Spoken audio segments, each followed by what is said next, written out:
بسم الله الرحمن الرحيم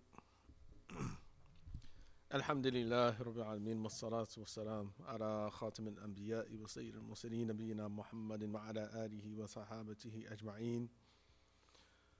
اللهم افتح علينا فتوح العارفين ووفقنا توفيق الصالحين وانفعنا اللهم بقرآن وذكر الحكيم. اللهم علمنا ما ينفعنا وانفعنا بما علمتنا وزدنا علما وعملا متقبلا برحمتك يا أرحم الراحمين. اللهم زدنا ولا تنقصنا وأكرمنا ولا تهنا وأعطنا ولا تحرمنا وآثرنا ولا تؤثر علينا وارض عنا. اللهم إنا نسألك خير هذا اليوم فتحه ونصره ونوره وبركته وهداه، ونعوذ بك من شره وشر ما فيه وشر ما قبله وشر ما بعده، ولا حول ولا قوة إلا بالله العلي العظيم.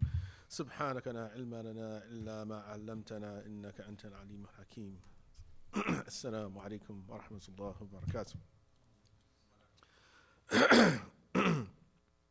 Today, the plan is to cover Bab al-Af'al, the chapter pertaining to the prophetic actions.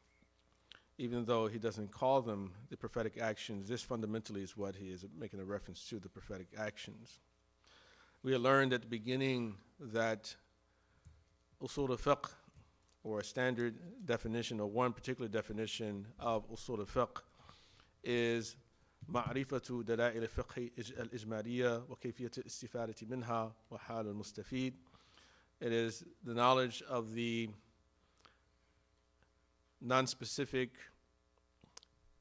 sources or proofs of Islamic jurisprudence, the ways of deriving benefit from them, and the state of the one deriving benefit.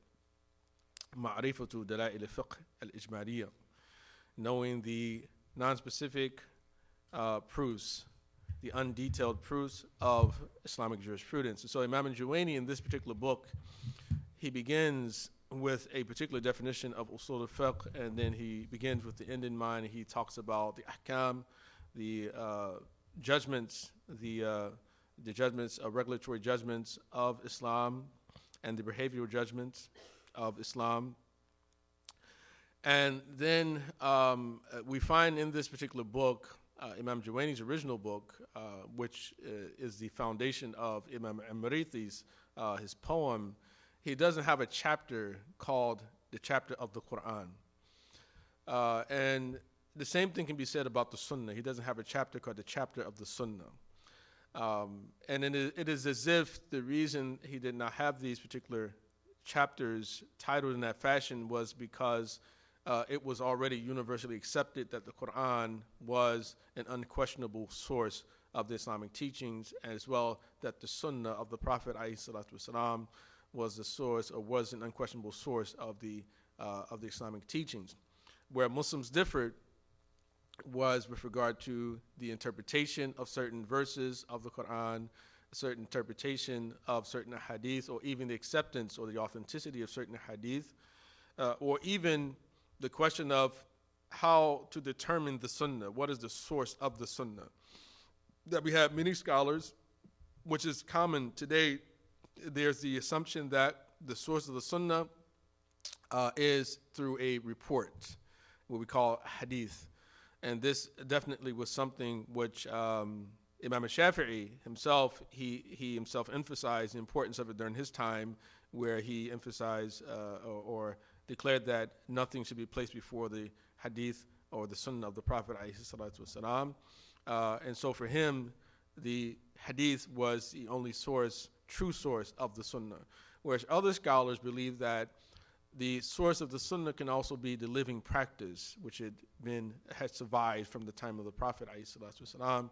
And this is why we find the Amal Ahl-Medina, the actions of the people of Medina, like the Malikis, supported, because their understanding and belief was that the source of the prophetic teachings were not only transmitted through reports or oral reports, which don't have or have not been corroborated or solidified or consolidated through the actual lived practice of the people.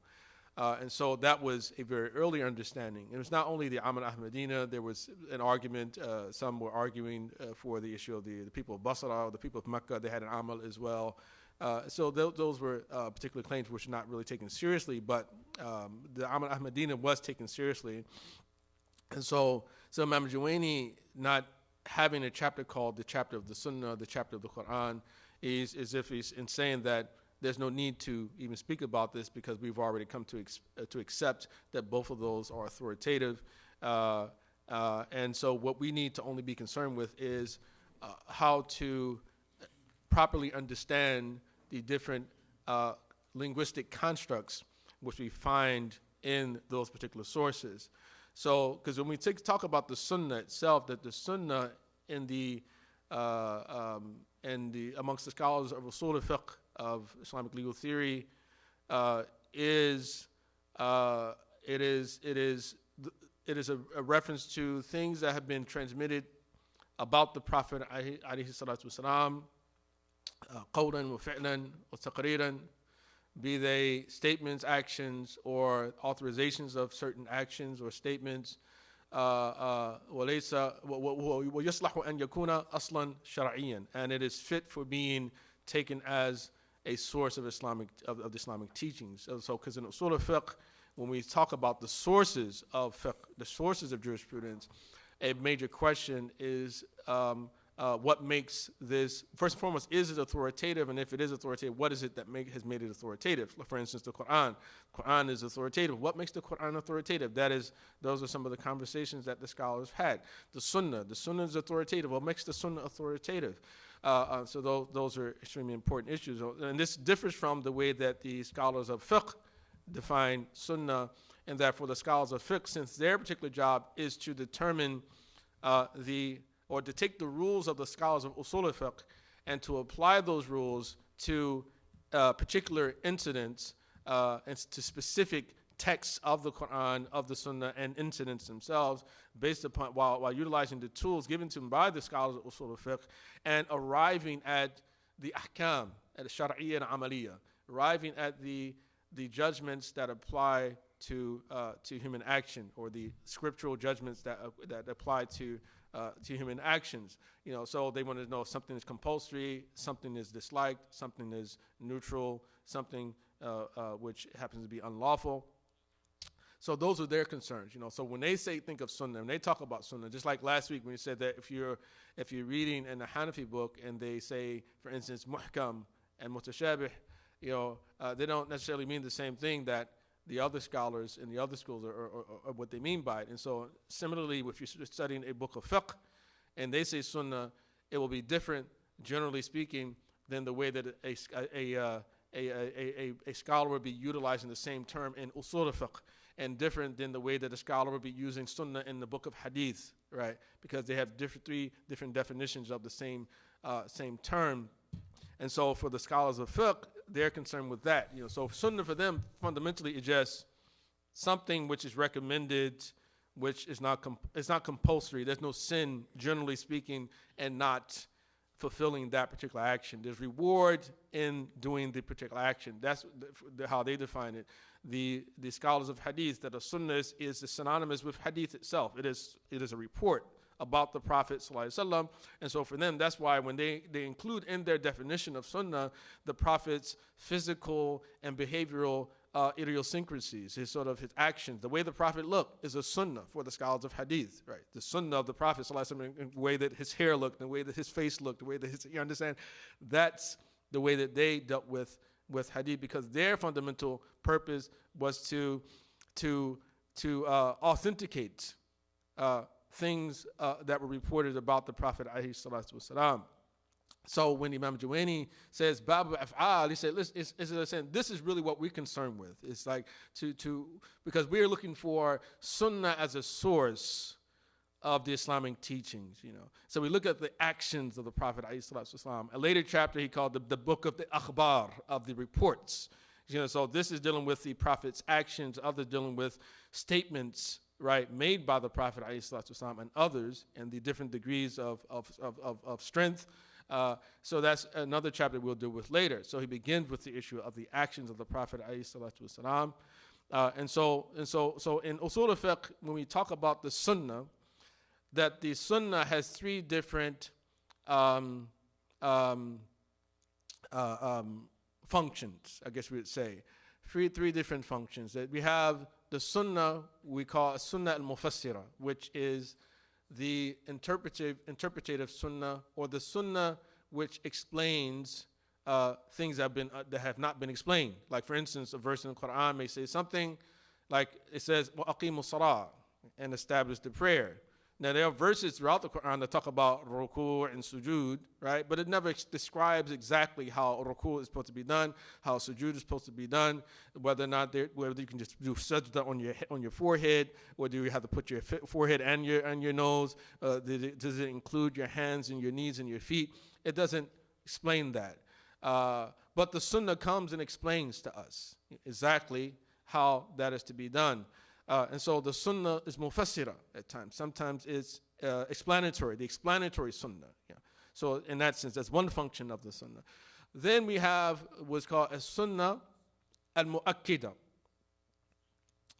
which is the, the Sunnah Mufassira and Mu'akkida is very close in meaning. Mu'akkida, I mean, it emphasizes, reinforces something that the Quran already said. So the first is Mufassira, explaining something which is ambiguous. The second is emphasizing or corroborating, the corroborating Sunnah. So Allah says Muslims have to perform the Hajj. The Prophet said Muslims have to perform the Hajj, for instance. So Mu'akkida simply repeats the same thing that the Quran said. So the first explains it because the Quran didn't say it. This one repeats what the Quran says. And then the third level of Sunnah is we call a Sunnah al-Muqarrira, or Sunnah al-Muthbita, or Mu'assisa.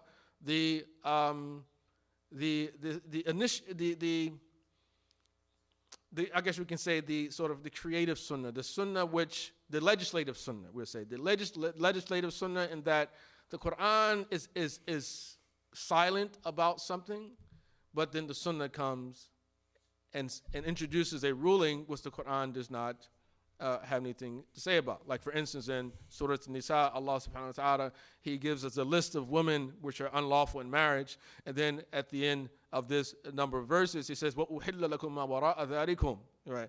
And all beyond that is lawful to you. And so in those verses, it never mentions that it's unlawful for a man to be married to a woman and her aunt at the same time. But the hadith, the Sunnah, comes and also includes, in spite of the fact that Allah said that anything beyond that is lawful for you, the hadith comes and says that the Prophet ﷺ forbade that a man be married to a woman and her aunt at the same time. So in a polygynous marriage. So we have the three types of the Sunnah: the explanatory, the corroborating, and then we have the legislative aspects of the Sunnah. But here in particular, but then we deal with the Prophet himself, his person, his personality, his behavior in general. That what is it? How we are to interpret the actions of the Prophet ﷺ when he does something. Is the Prophet always acting as an exemplar for others? Is he always acting as the messenger of God? Or is he sometimes acting as just simply a human being, where we're left to not to have any particular reason to follow him, right? In those particular regards, is it compulsory to follow him in all that he does, right? Or is it recommended? Is it unlawful at times, right? So if he tells us to do something, he does the opposite. Can some things be lawful for him but unlawful for us, right? Can some things be binding for him but not binding for us? So these are a list of questions that are raised in this particular chapter. And so Shaykh al-Amriti, he says at the beginning of this section, he says, أَفْعَالُ طَاهَ صَاحِبُ الشَّرِيعَةِ جَمِيعُهَا مَرْضِيَّةٌ بَدِيعَةٌ. The acts, boy, I left my glasses home again, unfortunately. The acts of Taha, the master of the Sharia, are all of them pleasing and wondrous. meaning the actions of the Prophet ﷺ, Sahib al-Sharia, he called Sahib al-Sharia, the companion of the Sharia, or the sometimes even the initiator of the Sharia, that his actions, all of them are pleasing and wondrous. Pleasing and wondrous actions. That's the first idea to begin, is that anything the Prophet ﷺ does is pleasing to Allah subhanahu wa ta'ala. That is, it is something which is worthy of, of emulation, generally speaking, or let's say that at least they're beautiful. All of his actions are beautiful actions, anything that he does. وَكُلُّهَا إِمَّا تُسَمَّى قُرْبًا فَطَاعَةٌ أَوْ لَا فَفِعْلَ الْقُرْبَى. All of them are called acts of closeness to God, and are therefore acts of worship, or they are not. Right, so and it sounds somewhat contradictory to say that all of them are acts of worship, but then it says some of them are and some not. But that's, again, an attempt to try to convey the translation in such a way where it remains sort of honest to the actual order of the words. But rather what this means is that the Prophet ﷺ, certain of his actions are done out of ta'ah wa qurba, right? They're done out of obedience to Allah subhanahu wa ta'ala, and as a means to draw him and others near to Allah subhanahu wa ta'ala. They are ritualistic in their nature or in their intention. So even if they're not ritualistic in their fundamental description, that because of the heart of the Prophet ﷺ and his intention, that he can transform a mundane action into an act of worship, because he's doing something lillah, something for Allah subhanahu wa ta'ala. So some of his actions are done for those reasons. Other actions are not, right? Other actions are not. So for instance, a very famous story, the Prophet ﷺ, he notices a group of companions. They're doing something to a date palm. They're trying to pollinate it or do something, right, to the tree to ensure that it grows healthy. And he comes by and he says, I don't think that's going to do anything. Okay. So I doubt that's going to do anything. Now, the Sahaba themselves are thinking that, well, he's the Prophet, so he must know something we don't know. Maybe Allah told him. So they give up this particular practice that they had. These were farmers. But then time goes by, the Prophet comes by again, sees them in, the tree doesn't grow, or it's died, and he said, what happened to the tree? And they said, well, you said on this particular day that you didn't think that, and so he said, yeah, well, I was just speaking, expressing my opinion about the issue. It said, but antum adra bi umuri dunyakum, that you know better about the matters of your worldly affairs. You have better knowledge about your worldly affairs, which is extremely poignant and very profound, realistically, when you think about this and you compare it to a lot of the sort of relationship that many of us have today in the type of teachings that some people espouse, the idea that, for instance, that you're a sheikh is or should never be questioned, right? Because the sheikh himself has this direct line of communication with Allah. Well, there's this the assumption. Some people may say that explicitly, but this idea that if the sheikh says something, even if his opinion, even if the sheikh sort of is angry, he can only be getting angry because of Allah subhanahu wa ta'ala inspiring him to be angry. He can't, you understand? And so, but then you have this situation where Sahaba this is the messenger of God who we know is receiving, he has a direct line of communication with the Creator. And he's saying, I'm speaking as a human being in this situation.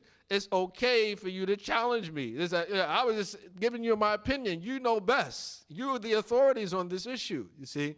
Similar to this is what happened in Badr. In Badr, the Prophet ﷺ wanted to take the army and set them down in a certain area. Khabbab, he says, Ya Rasulullah, is this something that Allah told you to do? Or is this your idea of a good strategy? And the Prophet said, well, I just think it's good strategy. And then Khabbab says, well, I have a better one. All right, I have a better one. We should go over there. We set the army in this place near the wells. We'll fill their wells up with stones, and so during the fight, we're able to drink. They're not able to drink. You understand? And so the Prophet, he yielded to Khabbab, right, on this particular issue.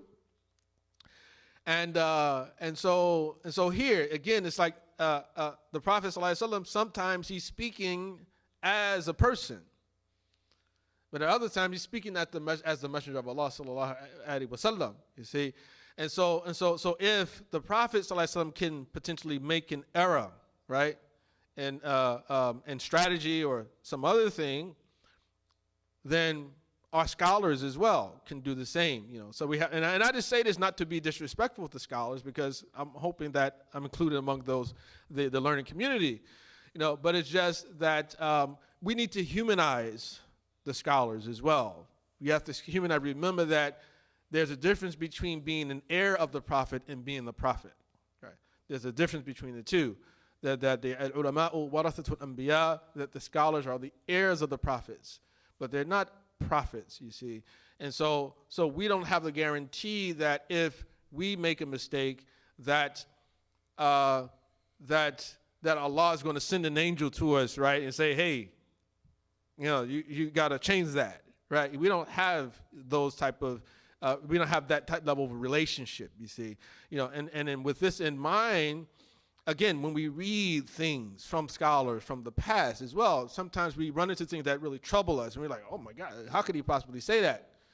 Well, if you remember that scholars are not prophets, it's easier for you to deal with what they say and then still appreciate all the other good stuff, right? Because all of us appreciate Imam Ghazali, right? We love Imam Ghazali, rahmatullahi alayhi. Now, but Imam Ghazali, if you're going to start talking about women's issues, right, and how you should deal with your wife, Imam Ghazali is probably not the best person that you want to consult about how to deal with your relationship with your wife, right, and issues of great concern, which require input from both members of the families. Of the family. So you understand? So we can still appreciate all the goods and all the wisdom that comes, but at the same time say, well, I respectfully disagree on this for this reason, that reason, and that reason. You see? So that's what's important. And of course, everybody has an opinion about a lot of different things, but we have to be able to separate those two as well, between what is being stated as a result of direct communication from the Prophet or from Allah subhanahu wa ta'ala, and what is being the result of an individual bias, even at times as well, because everybody can be biased. All of us are influenced by our culture, our history, our social circumstances that are thinking about a lot of different things about reality, or influenced about whatever's happened during each particular age wherein we are living. Right. So some of the actions of the prophets are done as a means to draw near to Allah, and in compliance to the commandments of Allah. Other times they are done simply in the state of him being a human being, and even though he's in the state of doing it as out of his humanness, that it doesn't mean that they're displeasing to God. They're still pleasing to God, and that they don't violate any principle that God has set. But it's just that we make the distinction. We have to find out. We ask the question: is he doing this as the messenger? If he's doing it as a messenger, I have to comply. If he's not doing it as a messenger, then I can object. And I can say, well, perhaps this is a nice idea as well. And this is what the Sahaba themselves they understood. So the Prophet ﷺ was not an overlord. He wasn't like one who demanded. He wasn't an autocrat as well. He was definitely not an autocrat. That he consulted his companions. You want to fight or not? Badr. He's like he didn't just say, I'm the messenger of God. We going to fight. And if you die, you just die. He said no. He actually gave him a chance. He said, well, what do you guys want to do? Because originally we came out here to try to stop the caravan, to get the caravan, to get the goods. That's what we originally came out here. But they got away. But now these guys are coming to fight us. What are you ready to do? You want to roll back to Medina, run back, or are you going to stand our ground? Right? And he continued until the Ansar is like, yeah, you're talking about, it sounds like you keep trying to Are you really trying to say that you think that we might not go along with what we already told you that we would go along with? He consulted with them. And Uhud, same thing. He consulted. It's like, he said, I think we should stay in Medina. Fight and let them come to us. And those who didn't fight in Badr, they said, no, we want to prove our valor, and so let's go meet them out in the battlefield. And the Prophet said, I think we should stay here, and they actually got into a debate until he goes inside the house and puts on his chainmail, comes out, and then they realize at that point, they say, Ya Rasulullah, we didn't mean to compel you to do something that went against your wishes. And he says, don't worry, once the Prophet puts on his chainmail, he can't take it off until he fights, right? So they go out and they fight, and we know that there was a loss in Uhud. But at any rate, the Prophet ﷺ was not an autocrat. He consulted with his followers. He gave them an opportunity to object and to challenge his thinking on a number of issues. And so, sallallahu alayhi wa sallam. So he said, وَكُلُّهَا إِمَّا تُسَمَى قُرْبًا فَطَاعَةٌ أَوْ لَا فَفِعْلُ الْقُرْبَى مِنَ الْخُصُوصِيَّاتِ حَيْثُ قَامَ دَلِيلُهَا كَوَصْلِهِ الصِّيَامَ. The acts of closeness include those that are particular to him, wherever its proof was established, like his uninterrupted fasting. So for instance, al-wisal is the word for a 24-hour fast. Sometimes it's 48 hours. The Prophet ﷺ would do 48-hour fast. But he forbade the Sahaba from doing the same. They wanted to do like he would do. He said, no, don't do the same thing because lastu kahayatikum. I'm not like you all. We're not the same. Right? The innama abitu yus'imuni rabbi wa yasqini. That I spend the night and my Lord gives me food and drink. Right, meaning that not literally food and drink, but that Allah gives him the strength to complete those particular types of actions. So sometimes some acts of worship are things that are lawful for the Prophet ﷺ to do, but unlawful for the general community to do. So out of concern for the burden and the harm that it may do to them, he said, no, let's do kahayatikum. I'm not like you all. I'm not like you all. I mean, the very well-known incident as well, 3 men got together and they were looking at the very fact that Allah said that he forgive the Prophet for all that he's done in the past or anything he might do in the future. And one of them says, well, we have to outdo him in ibadat, in ta'at. So one of them says, I'm never going to marry. Another one says, I'm going to fast every single day, never stop fasting. Another one says, I will not get any sleep at night. I'll stay up in prayer every single night from all the way to Fajr, every single night, get no sleep. The word got back to the Prophet, ﷺ.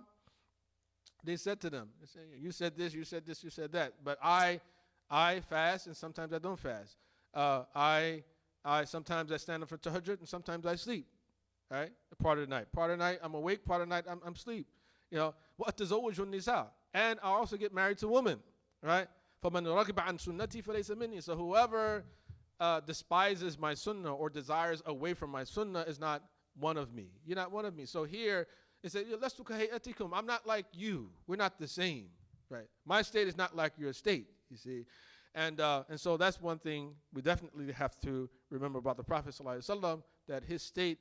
So he said, إِنَّمَا أَنَا بَشَرٌ مِثْلُكُمْ. I am nothing more than a mortal like you. يُوحَى إِلَيْهِ. What? Revelation is given to me, right? So I'm like you, but I'm different in that revelation is given to me. So there is this distinction. Yeah, on one level we're the same. I'm a human being, right? I'm flesh and blood, created from Adam, just like everyone else, right? And I am, but distinguishes me that Allah contacted me. Allah communicated me. Allah gave me a job. He gave me this mission. He made me the exemplar, right? So he has his khususiyat. And so one is like certain things are lawful for him to do, which are burdensome on the believers. But then sometimes some of the things that are lawful for him to do are not so burdensome on the believers, at least some of them. Like for instance, the Prophet ﷺ was allowed to marry more than 4 wives, right? Yeah. A lot of the other men would have loved to do that, right? But the Prophet ﷺ, only he was allowed to do it, and he did it with wisdom. If you look at his wives, generally what he did was he made all of the tribes into a single family through the marriage of all of these different women from different tribes of the Arabs, And so he was able to unite the Arabs through that particular process, but he was allowed to marry more than four women. قَدْ عَلِمْنَا مَا فَرَضْنَا عَلَيْهِمْ فِي أَزْوَاجِهِمْ وَمَا مَلَكَتْ أَيْمَانُكُمْ لِكَيْ لَا يَكُنْ عَلَيْكَ حَرَجٌ. We know what we have made compulsory upon them regarding their wives, right? Right. Allah says to the Prophet, don't worry about it.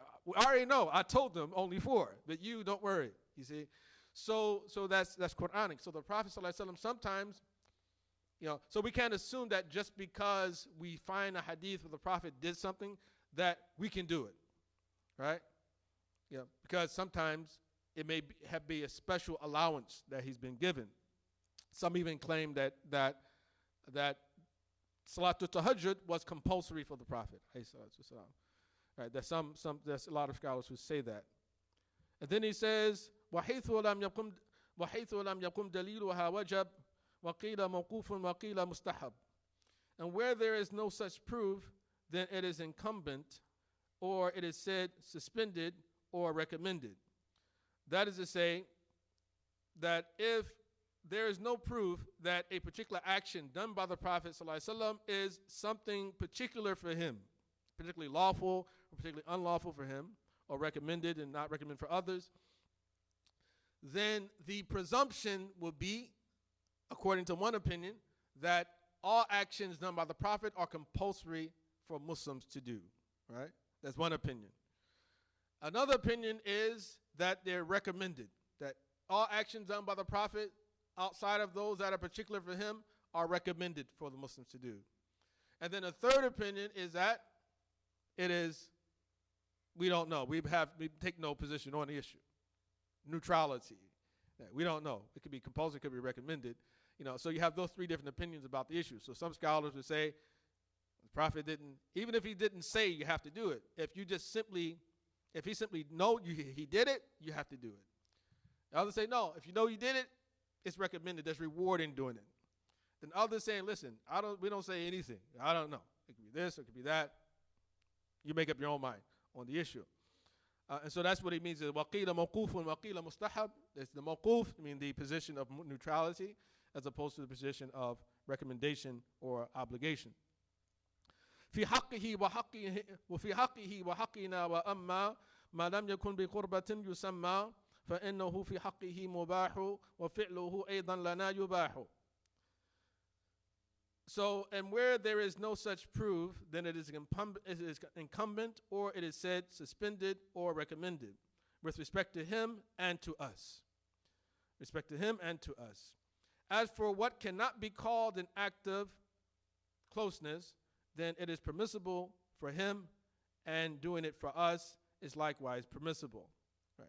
So something which is not in the realm of the ibadats, that the presumption is that those things are deemed to be lawful for us to emulate him in, like for instance combing his hair.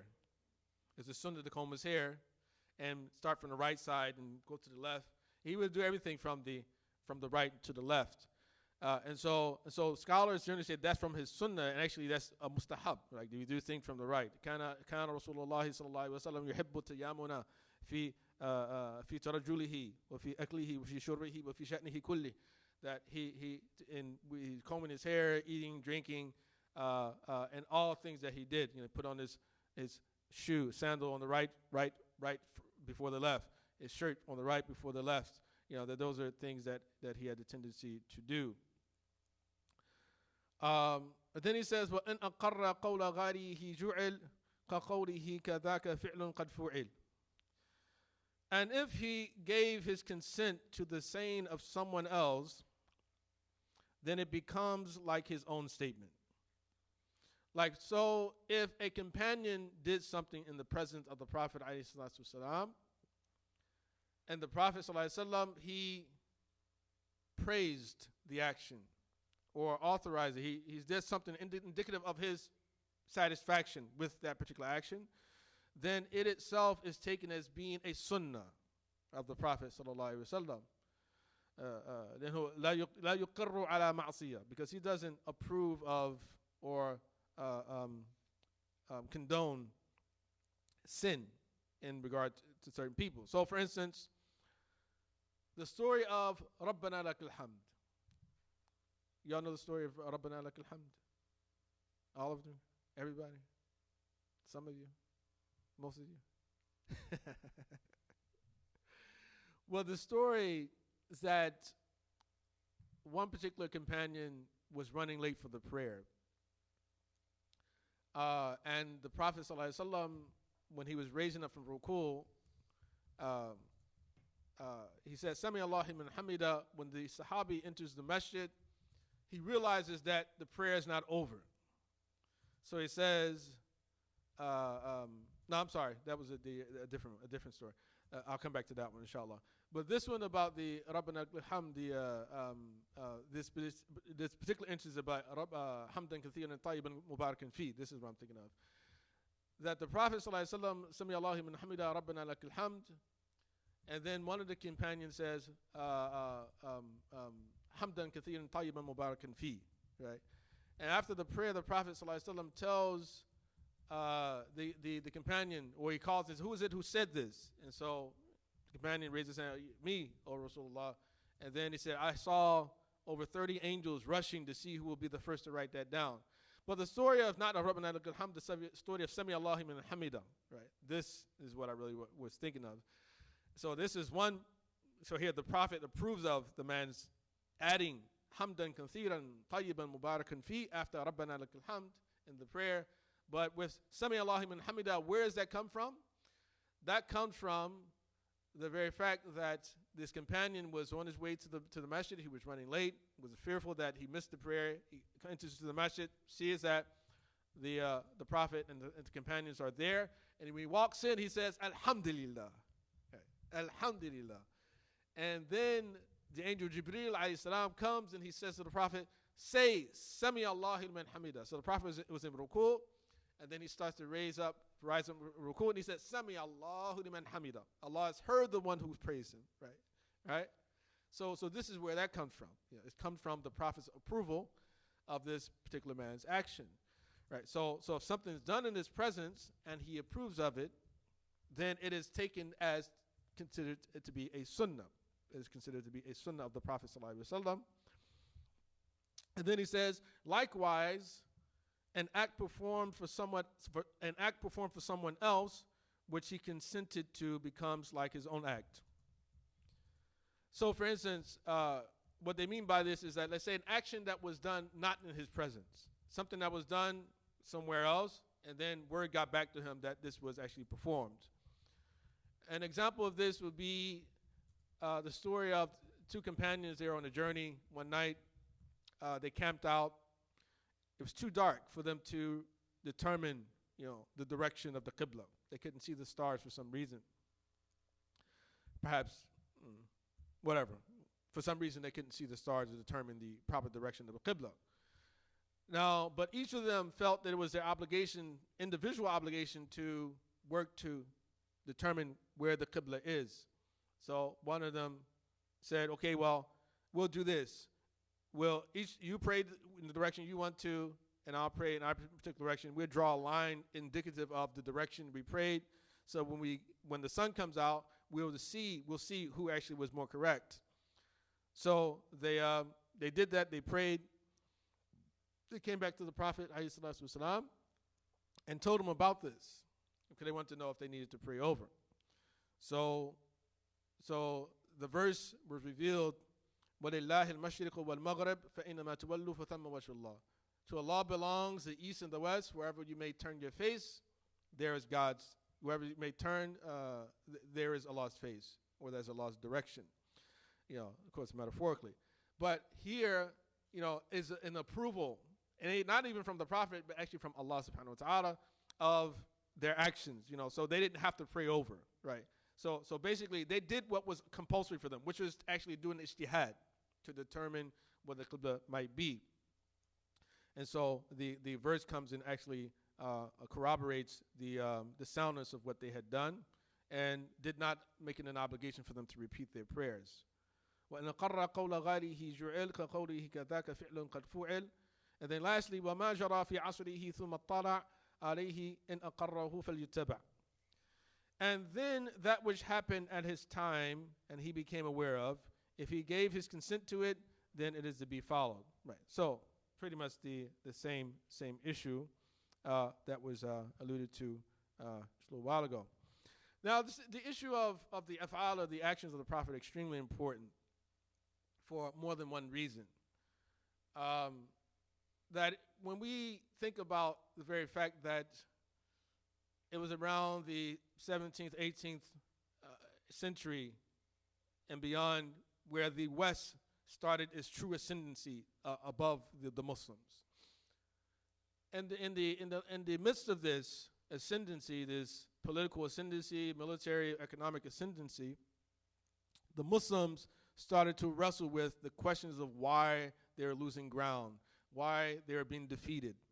And so during this period, we had the appearance of a number of what we call revivalist movements or revivalist thinkers, and then sometimes we call reformers as well.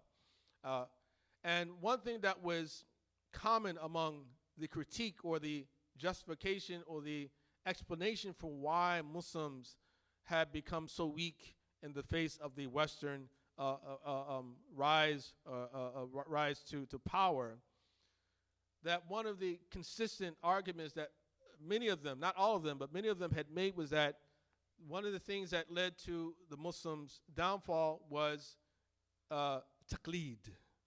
They would say it was sort of this idea of there was no, the issue of an intellectual, there's a freeze on intellectual sort of the process itself, that there was blind following of the schools, or this idea of just simply being content with passing down from generation to generation what the earlier scholars had said without any contextualization of what those issues really were all about. It just simply, we take it, if they said it, we take it and we just pass it down. That's what fiqh largely became. Of course, we know that the reason for the sort of disintegration of the empire and sort of the problems in the Muslim world were much more complex than that. But this is one of like a very simplistic explanation that many of them had given, that it was because of taqleed. That taqleed was one of the major culprits in this regard, and others say it was the Sufis as well. So, but largely it was the taqleed issue. They would say that, and there was an intellectual stagnation that developed. That's what I was looking for, that particular expression, intellectual stagnation. It adhered. So their solution, one of the major solutions, that listen, we have to look back to the glorious days of Islam, and what we have to do is we have to reopen the doors of ijtihad. Reopen the doors of ijtihad because they had been closed. And what they meant by the doors of ijtihad being closed was this idea that Muslims can only follow one of the four schools, or the Shiites in their own schools as well. And simply you couldn't depart from that there was no new thinking necessary, right? So I said we need new thinking about this. We have to find a way to deal with this issue.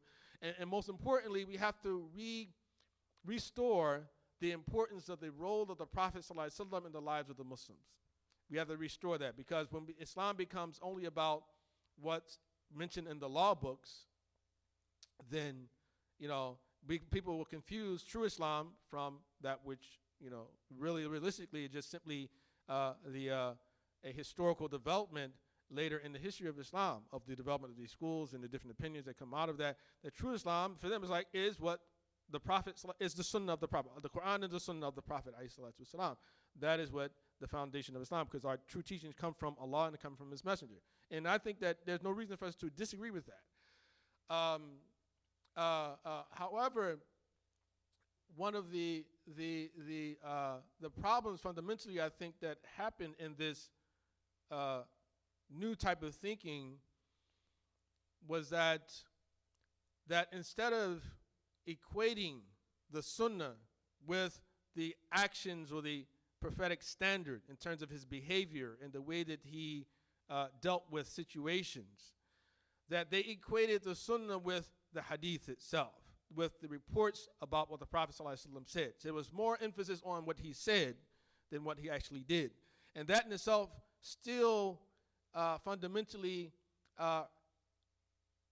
maintain or fundamentally reinforce a certain amount of authority to what they were claiming to be trying to undermine, right? Because if it's all about what the Prophet said as well, and not so much about what he did, then when we look at the schools, that the schools themselves can also say, well, we base it on what the Prophet said here, what he said there, and so it's not just some idea, this idea that this is just a number of opinions of a group of people, of men themselves, that we just simply have latched onto and then passed them down throughout history. And so there's like, go back to the Quran, go back to the Sunnah, and Sunnah meaning the statements of the Prophet sallallahu alaihi wasallam, as much as we can authenticate them. I think that in many ways the revivalists and reformist thinkers were somewhat on the right track, but I think that the aspect, the part of it that was probably missed, and of course, some people say, who are you to say this? But listen, I have an idea. It's my opinion.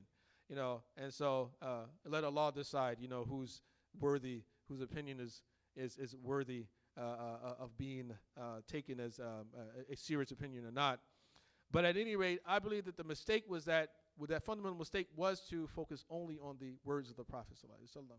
That I believe that we focus more on the actions of the Prophet sallallahu alaihi wasallam, then I think that even for Muslims today, we're struggling with these negative images about violence, right? Muslims who are violent, among other things, and Muslims in general being violent, among other type of accusations, that it would have been easier for us to overcome a lot of these accusations. If we make Islam about, or say true Islam is about what Allah said and what the Prophet did, then we find fewer problems. And I'll give you examples, and I think I mentioned this example before, is that apostasy laws, for instance, that people, that throughout history, Muslims, the basic opinion was that, okay, if you don't believe in Islam anymore, right, kill them, right? This is what the mainstream schools have taught. You kill the president, the governor, kill the person. Listen, I don't feel it anymore. I mean, I'm not against you, but I'm saying, listen, I want to become a Christian. I'm going to become, that the historical position has been that. However, and basically the reason why the historical opinion has been that is because of a statement which is considered to be sahih, that the Prophet ﷺ said, kill whoever changes his deen. Man baddala deenahu faqtuluh. Kill whoever changes his deen. Now, we can get into what deen really means. I don't like religion. Religion is not an accurate translation of it. But if we say and accept that as it is, then if we take the statement alone, then there's no reason for us to think of trying to reform our thinking on the issue. If I'm reforming the way that I understand the issue, I'm not reforming Islam. I'm reforming an interpretation of the issue. I'm not reforming Islam, right? Rather, if we say, okay, the Prophet said that, and then if we also look at what he did after he said it, then I think we can get a better idea of what this was all about. Because the Prophet ﷺ, in spite of saying it, he never killed anybody just because they became a non-Muslim. You don't find it. You don't find it. Just because he doesn't believe in Islam anymore. Sahaba, people who were Sahaba, left Islam during the Abyssinian migration to Abyssinia. Some of them became Christians, right? He didn't send assassins after them. Ash'ath ibn Qais, he left Islam. There were others who left Islam. The Prophet didn't send assassins after them, you see. Ibn Khattal, the Prophet ordered him to be executed. He did. But what did Ibn Khattal do? Ibn Khattal, he killed Muslims. Then he left Islam and he went to the side of the mushrikeen and to only come back to fight against the Muslims, right? So this is a case of defection. It wasn't a case of just he doesn't believe in Islam anymore, right? It's a case of defection. This is an individual who has certain information about our community, and he can undermine the security and safety of that community, and he has taken sides with our enemies, right? And he also has killed Muslims, innocent Muslims, in the process before he fled, right? So it makes sense. It's reasonable to think that, okay, that the person can be killed, right, in a situation like that. So again, my point is that if we don't just take the words without considering what the Prophet actually did after uttering those words. And if we do more of that, I think it'll be easier for us to remove a lot of the confusion, at least from ourselves, from our own minds about this issue, that the Prophet, he is Sahib al-Sharia, right? And the fuqaha, they are who they are, and in their context, in their history, and I'm not saying that those opinions didn't have any certain value during those particular eras where they were predominant opinions, you see. But it's just we need to consider. We need to remind ourselves that who gave us the deen, who was chosen to give us the teachings of the religion. So the Prophet's, his place in Islam has to be restored. See, we have to restore the Prophet ﷺ as the exemplar par excellence to once what it was during the time of the Sahaba. And similar to this, Umar ibn Khattab, he didn't believe that you had to kill apostates. There's a famous story as well. Well, it's famous for those people who've read it. A story during his reign, there's a man who defected, and Umar, he sent Anas ibn Malik after him. And Anas ibn Malik, he finds a man and he kills him.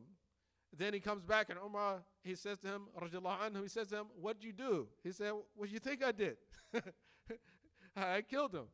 And he said, "Oh, you killed him?" He said, "Well, if it was me, I would have just put him in prison." You understand? I would have just put him in prison. This is Umar ibn Khattab. So they didn't believe that they had to kill people just because they left Islam. So it's just a matter of getting in touch with the history, reminding ourselves of that. So in fiqh, the seerah itself doesn't have such a significant place as the hadith itself, has the statements attributed to the Prophet ﷺ have had.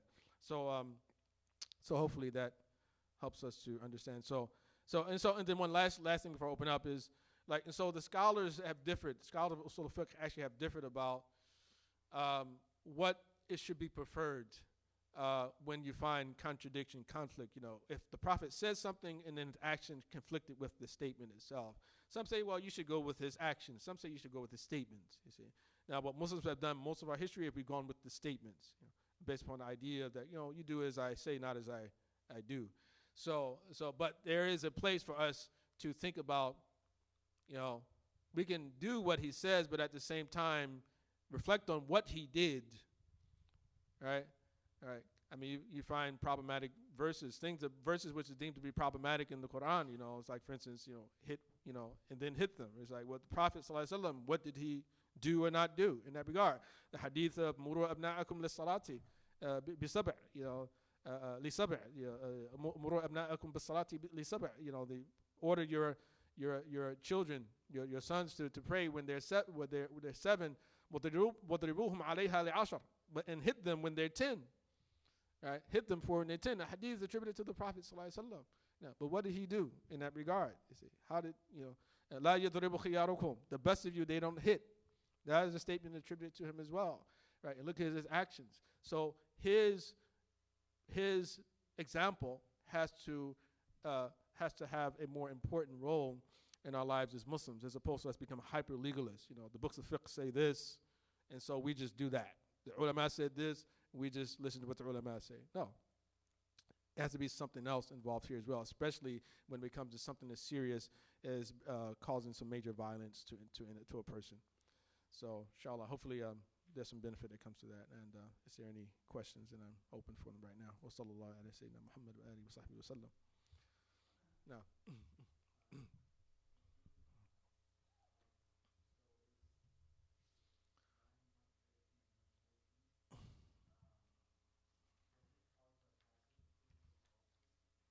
Yes.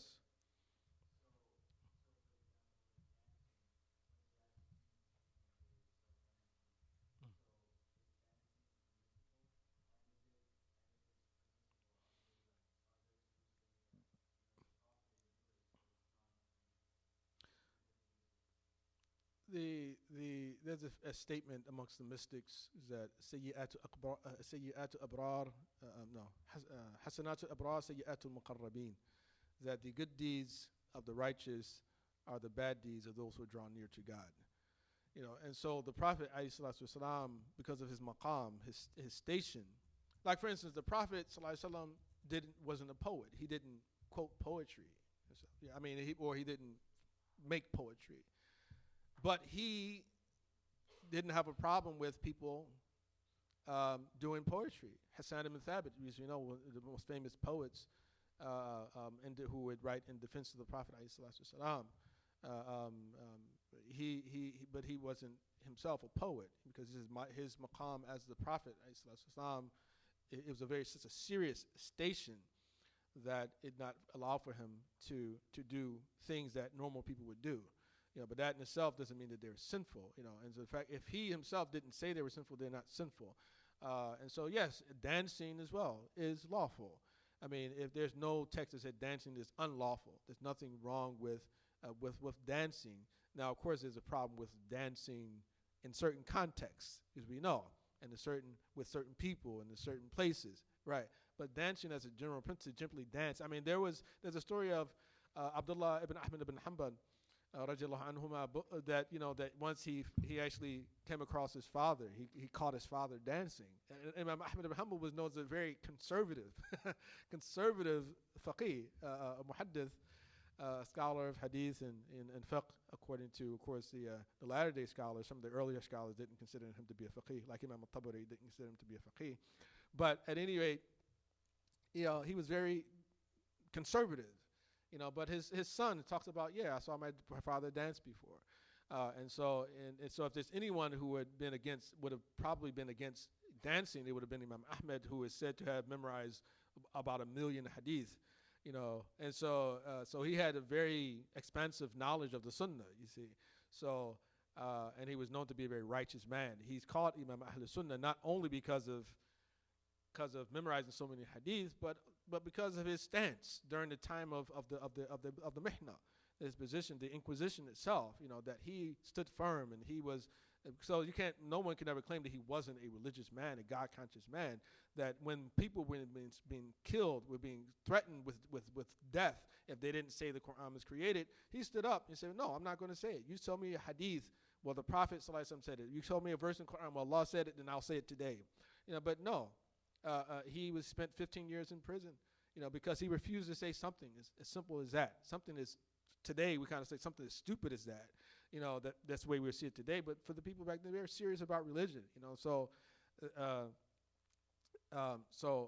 no, that's not a problem, with it. Yes.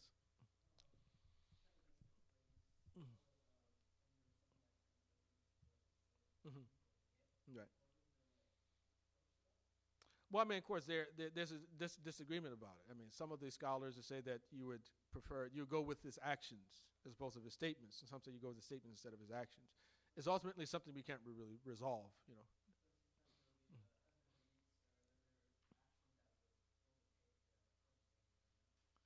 Right. Sometimes it could be other hadiths and statements that may overtake the hadith. Right. Like what? What are you going to say? Mm. Mm-hmm. Right. Right. Right. Yeah. Exactly.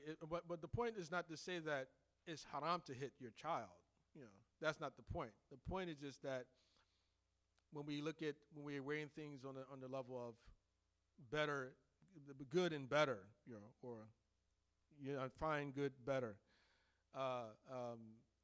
then the Prophet's example is the best example in that regard. That's what I'm saying, is that the Quran tells us about, for those who truly hope in Allah in the last day, they would take Muhammad ﷺ as an exemplar, that he is an excellent exemplar for those who believe in Allah or hope in Allah in the last day.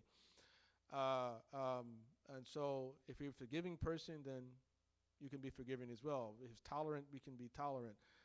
And I'm not saying that this is something that will be uniform. That sometimes, I've hit my children before, and I don't have any intentions not to abandon that. I don't have any intentions to abandon that necessarily. If I feel it necessary, that I will. But But it's just simply that when we in the context of trying to resolve what is the true Islamic standard, you understand? What is the most I guess you say exemplary standard of Islam? Then we look towards the Prophet for that. Alayhi salatu wasalam. إِنَّكَ لَعَلَى خُلُقٍ عَظِيمٍ. The Quran.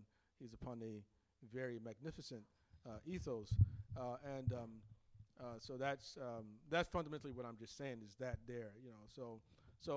But these are easier issues, I think. But I think the more significant issues are, like I mentioned, like matters like taking people's lives. Then when it comes to that point, then it's like, well, we really have to spend a little bit more time, I think, in considering the ramifications of this, especially if I mean, you may not believe, or I threaten to kill you if you don't believe. And it's like, I can't make you believe by threatening to kill you. I mean, that's not going to make you believe. That might make you reject faith more. So I tell you, I'm going to kill you if you don't believe. I say, well, then when you die, Allah's not going to accept the person's faith anyway. So it's like, okay, well, you don't believe anymore. We got to get rid of you. You're useless member of society. It becomes like a eugenics model. You see, it's like, we get rid of all the useless people. See, the people that don't have faith, get rid of them. And I think that's something we really need to consider seriously, with regard to the way that historically that those issues have been dealt with. Yes.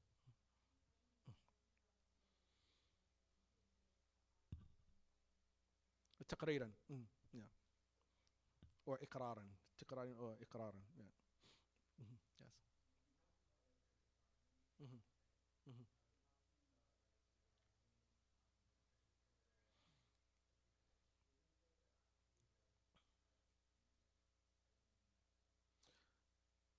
No, their particular thinking wasn't so much about starting a different method, from our understanding. Their idea was just simply that recapturing the essence of the Islamic teachings, and so generally you would find that they weren't in favor of the idea of making or maintaining the status quo of the madhabs being the norm, and so they didn't win in that regard. They did not win, but they had ideas which are valuable in some, especially like in today's day and times. Because, for instance, if we can talk about, for instance, we should uphold the four schools as representative of the true Islamic teachings, right? But then it's like, okay, well, in those four schools that's the standard position that exists. Muslims are being attacked right now because of ISIS, among other things. Because realistically, you think about ISIS, it's like, now we know this violence. They extremely, they have this propensity for violence, but in some regards, when you look at what they have done, they realistically haven't violated some things that go against the basic teachings in fiqh in terms of like the way that they've gone to try to structure their government. They got the Hisbah, that's in the books of fiqh. The Madhalim courts, that's in the books of fiqh. Even with the Khalifa, they talk about, they claiming this guy, he's a Qurashi, the Sunnis, the Khalifa has to be from Quraysh. And even, again, the claim that it requires the agreement of all of the Muslims on the planet, right, to acknowledge his authority. That's not from the books of fiqh either. The books of fiqh say opposite, that the Ahl Halli wal Aqd, the people, the representatives, they're the ones who elect, who confirm the Khalifa. And alhamdulillah, in this case, we don't have that happening, so the ulama have not concurred, but like there's the idea that every single Muslim has to agree. No, every single Muslim does not have to agree according to the basic teachings of fiqh. So if we're going to uphold the traditional teachings of fiqh, right, then we'd have to uphold them even in their case, you see. But you see, because of the appearance of ISIS, we see where that becomes a problem. Where it becomes a problem to just say that everything that is found in the book of fiqh should be upheld and considered to be fair and good, right, in its own context, Because another example, I make this example quite often about, in the Hanafi school you find a ruling that in Dar al-Harb you can sell wine and pork, right, and to non-Muslim. They call Dar al-Harb the land abode of warfare, right? And so, okay, all right. Do we have Dar al-Harb I mean, realistically today, if I'm going to say this, I go, that's a legitimate opinion. It's a legitimate opinion because this is a non-Muslim country, so I can go into inner city communities and open up liquor stores, and I can sell pork as well, and continue to destroy the lives of people through that. When Islam is about, Muslims are supposed to be people who actually are improving the lives of people, you see. And it's like, well, do I have to respect that opinion just because it exists in the madhab, you see? And some people still believe that it's still applicable, today. No, I don't believe personally that I have to respect that opinion. I respect it in its own context, and according to its historical context. Yes, I can understand it. It makes sense in a certain type of world. But the world we live in today, to me, doesn't make sense, you see.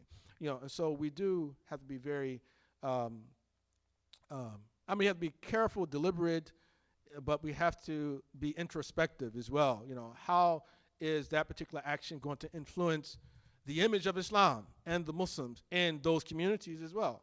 Because what we know about the inner city communities is that they know what a real Muslim is. I know. I grew up in the inner city. They know we still have struggle today in African American communities that when you talk about Islam, most African Americans still think Nation of Islam. Why? Because we haven't engaged, right? We haven't shown them that we really care about their plight and their issues. And so what the Nation of Islam has done so. So for them, the real Muslims are those Nation of Islam people, you see, and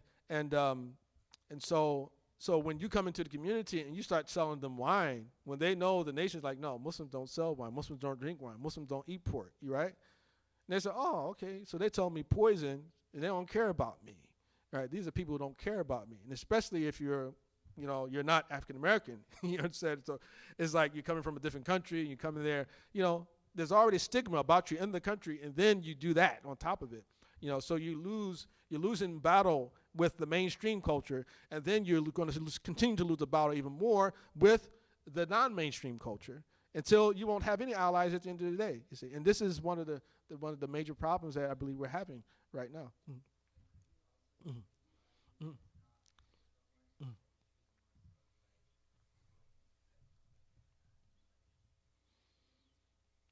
Mm-hmm. Is it because of the divorce from fiqh from ihsaan? I think it could be part of that as well. I mean, because one of the critiques was Sufism, so they pretty much they didn't want Sufism. So it could be divorcing fiqh from the sort of spiritual teachings, could be that as well. But at the same time, as long as we are not willing to question the authority of the fiqh teaching, right? Even as a person who's supposedly practicing ihsaan, you see.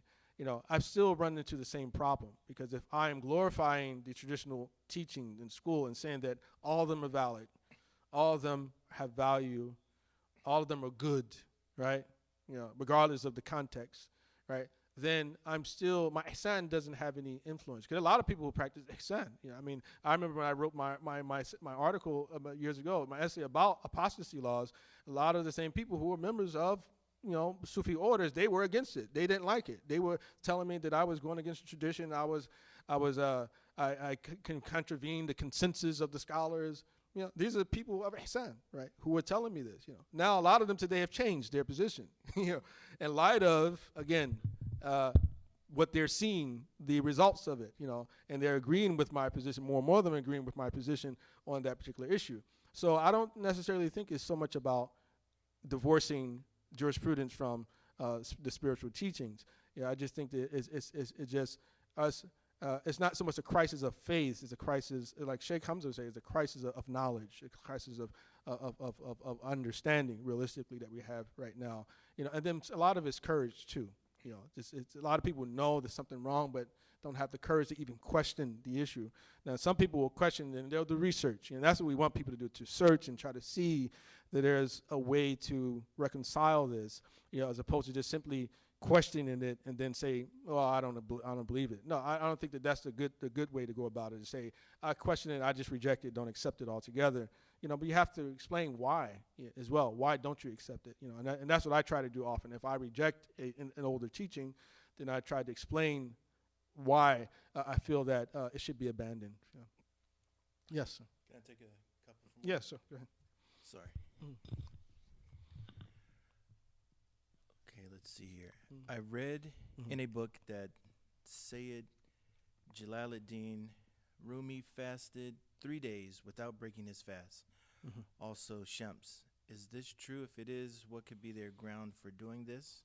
And related to that, the Ottoman Sultans had more than 4 wives, or maybe I shouldn't use the word wives, but Daria.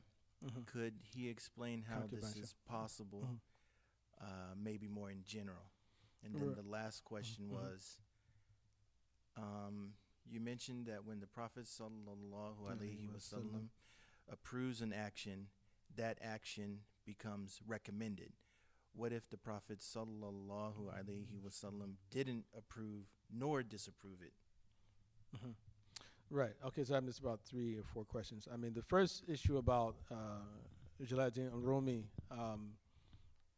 and the fast of 3 days, and I mean, and there are a lot of reports about many of the early sages who would not eat for up to 30 or 40 days at a time.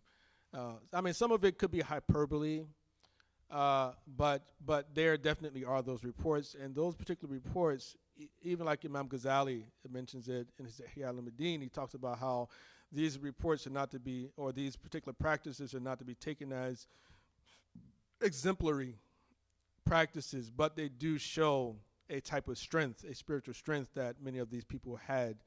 But the prophetic practice was typically it might be 40-hour fast, but it definitely was not a sunnah of his to fast for 40 days or 30 days or things like that. So that would be something that, again, it would fall in the category of a certain elect type of set of people who themselves have found a way to rationalize it, or they may be doing it for some type of exercise that they have in mind. It's like a form of spiritual training. It could be involved because once people are on the tariqah, then there are many different things that people would do based on the tariqah. What was the second part? Oh, the issue like some Ottoman rulers who had more than 4 wives or 4 wives and concubines. Well, again, that's the issue of the concubines is is a very sensitive issue during this age because, of course, we don't have slavery worldwide anymore. But the Quran sets a limit to number of wives of 4. But it doesn't set any limit on terms of the number of concubines that a person can have, But mentioning an Ottoman or any type of ruler as a way to define what Islam is, I think that we have to be careful about that. That Muslims have no obligation to defend any ruler in their practices throughout Islamic history. That's not part of the deen. Like, there's not an obligation in the deen for you to defend any particular governor in any particular time in Islamic history. That's not. Now we can speak out and be in defense of maintaining order in society, and if that requires, to a certain extent, for us to somewhat work with certain governors, then that's fine.